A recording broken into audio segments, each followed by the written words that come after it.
How to read aloud. Here at the Center for the Blind, we love audiobooks and books read aloud. And over the 65 years we've been in business, we've learned a few tips and tricks on how to take the mystery and anxiety out of reading aloud. So, whether you're reading for an audience or making a recording like we do for our library, here are a few simple steps to help you shine like the pros. 1. Get comfortable. Reading aloud is sometimes hard work. Set yourself up for success by choosing a comfortable yet supportive chair, and, if you're recording, set up your computer and microphone so that you can be as comfortable as possible while still getting a good take. We recommend using a headset mic so that you can make slight posture changes during the recording process without lessening sound quality. Once you start reading, remember to pause and relax so you don't come across as anxious or nervous. Let your audience hear the substance of what you are reading, not your unease. One of the best ways to achieve a confident, relaxed reading voice is to follow our second tip. 2. Breathe. Good breathing will convey a sense of peace and strength to your audience. Taking time to breathe will also let your words flow naturally instead of being rushed together and jittery. Breathe from your gut, not your throat.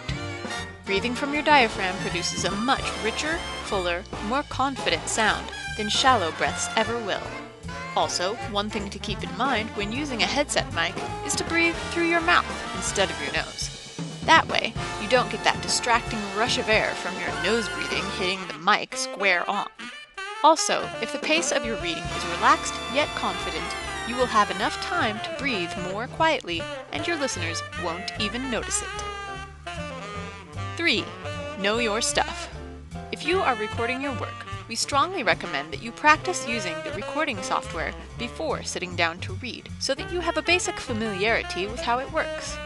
For help with this, check out our growing playlist of tutorial videos. But, whether reading aloud or recording, it's also a good idea to get familiar with your material before you read it aloud.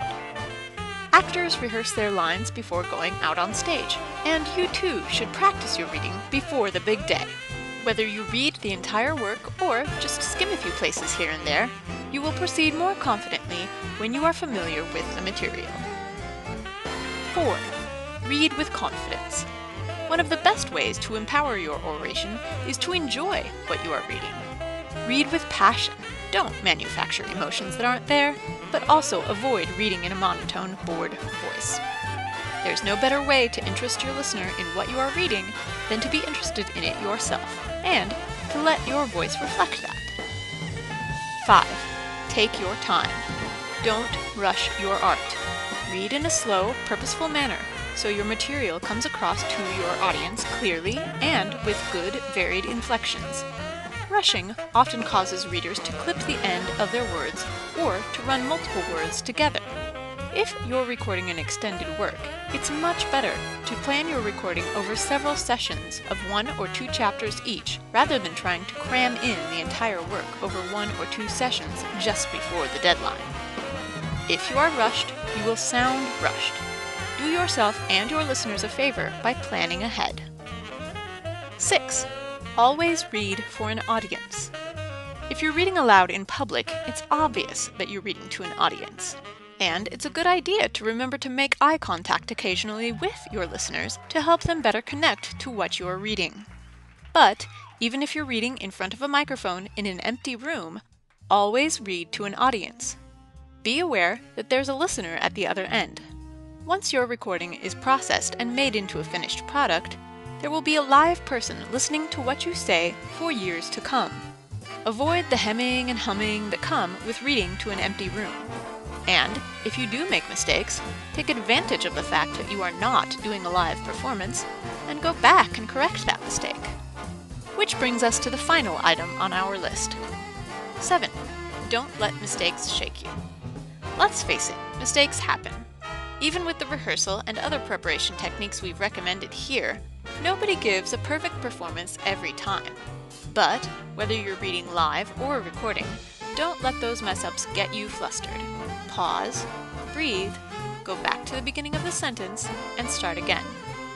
If you're recording, beginning again after a distinct pause and starting at the beginning of the phrase will help you remove the mistake later. We highly recommend listening to each chapter after recording so you can remove these mistakes more easily. Check out our tutorials for more info on how to do this. But even when reading aloud, going back to the beginning of the sentence after a mistake will help your listeners keep hold of the train of thought and more quickly forget the mistake ever happened. Realizing that mistakes are normal, and no big deal really, will help you proceed with confidence. And the more you read, the fewer mistakes you'll make. We hope you enjoyed our list of pro tips, and we wish you the best in your reading adventure. What kind of tips and tricks have made your reading aloud experience better? Post them in the comments below. And don't forget to like, share, and subscribe for more videos just like this one.